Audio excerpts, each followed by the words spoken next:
Hello, everyone. Yeah, it's one thing for us when we talk about the kind of hatred and discrimination that the Igbos face in Nigeria. And then when you say it being institutionalized, it just takes it to another whole different dimension, right? Again and again and again you see these things. I know, of course, yeah. So sometimes when the Igbo people are speaking, people are like, oh yeah, you people, it's a victim mentality, it's this. Yeah, sometimes, yeah, there are certain things that especially some individuals will say and try to make you like, oh please, everybody is going through all of this. Yes, everybody goes through pockets of those discrimination and everything. Almost literally every tribe, especially somebody like me who is from, I always say we are the minority amongst the minority. We are the marginalized amongst the marginalized. So even amongst marginalized, there is a hierarchy of marginalization. Somebody like me, from where I come from. But this case, you see institutionalized discrimination that is going on. The first time I saw this whole report on the Nigeria Education Loan Fund, right? So somebody tweeted and said that something like there is no school, no southeastern state were included in the loan that we're giving. I looked at it, I was now like, okay, how can it be? It can't be now. First of all, to say the whole this thing, I was like, oh, maybe the number is so few, it's almost negligible, but at least there will be some. So then there were some tweets that people were making and saying that, oh look, there is nobody applied from there. How can you say nobody applied from there? How can there be a place where nobody applied for something in the whole region? No, how? There can't be a collective, oh, let's not apply. There wasn't a boycott. Even if there's a boycott, some people will still apply. That's the thing about life, you understand? So for me, I just thought maybe it's few numbers that were given.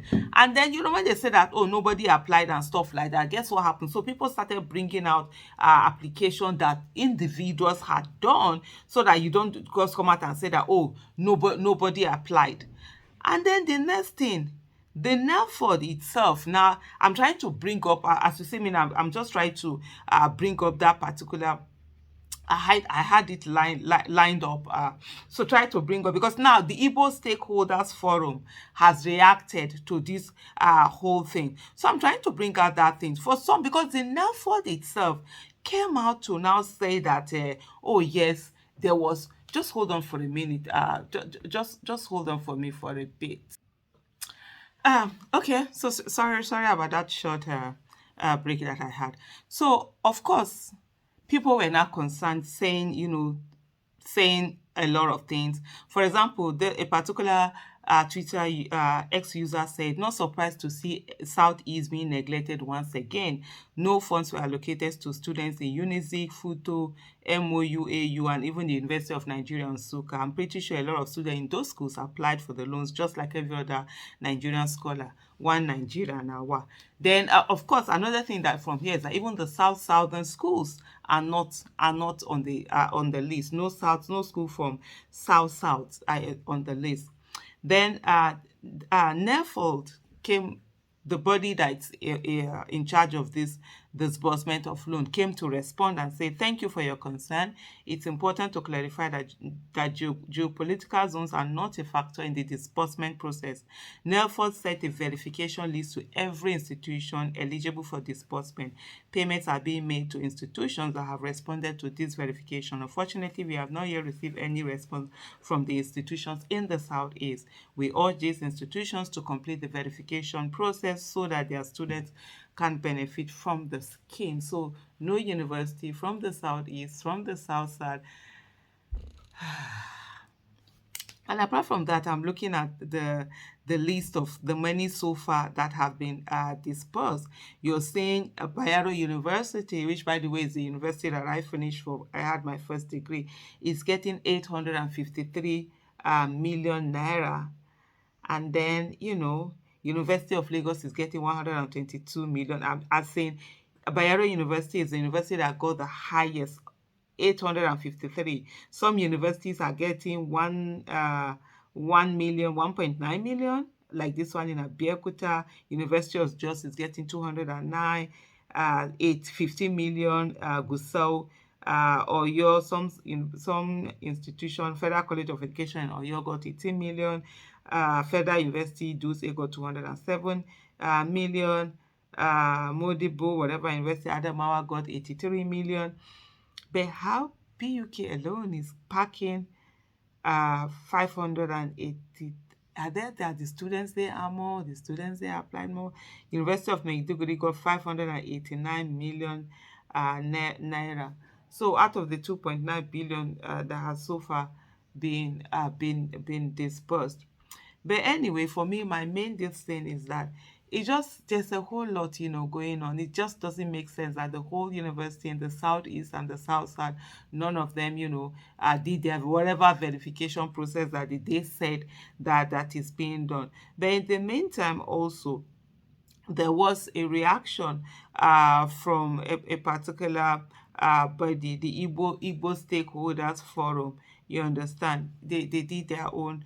It says Sahara Reporters has it here that the Igbo Stakeholders Forum condemns exclusion of Southeast institutions in over 2.9 billion naira, disbursements. The Concerned Igbo Stakeholders Forum, CISF, has decried the non-inclusion of any higher institution in the Southeast as a beneficiary in the Nigerian Education Loan Fund, NELFund student loan. The stakeholders in a statement described it as a joke taken too far. Honestly, it's a joke taken too far because in terms of whatever you do, there's federal character that is attached to it. You must ensure, even in this climate, there are certain things you say, okay, if we go out, this thing wouldn't look nice or something. Then you make that effort, that extra effort to just put things instead of constantly putting the country at edge with the kind of behavior that comes from this from this institution. It's almost unbelievable. Sahara Reporters reported on Friday that Bola Tinubu uh, illegitimate government. He said Nigerian government enemy. As far as I'm concerned, it's illegitimate. Reportedly excluded tertiary institutions in the southeast from the initial list of beneficiaries in the Nigerian Education Loan Fund, NELFund disbursement. According to the NELFund circular, over 2.9 billion has been allocated and distributed as funds for tuition fees for more than 27,000 students. But none of this institution is located in in the South, where at least one institution from each of the other geopolitical zones is included. South is South included in that thing. However, the NELFord has claimed that there was no form of discrimination in the disbursement of, well, it's repeating the things that I've said. It's crazy, honestly. These things, you know, it's they just add up to a lot in a country where people don't feel safe in that country. How do you have peace when there's no justice? How is one particular section of the country constantly being, marginalized and all of that? It just doesn't make sense. It doesn't make sense. And for every one of us, it's like if one region is marginalized, we all should feel marginalized. It's only a matter of time that we get to everybody. Thank you so much for watching. Bye.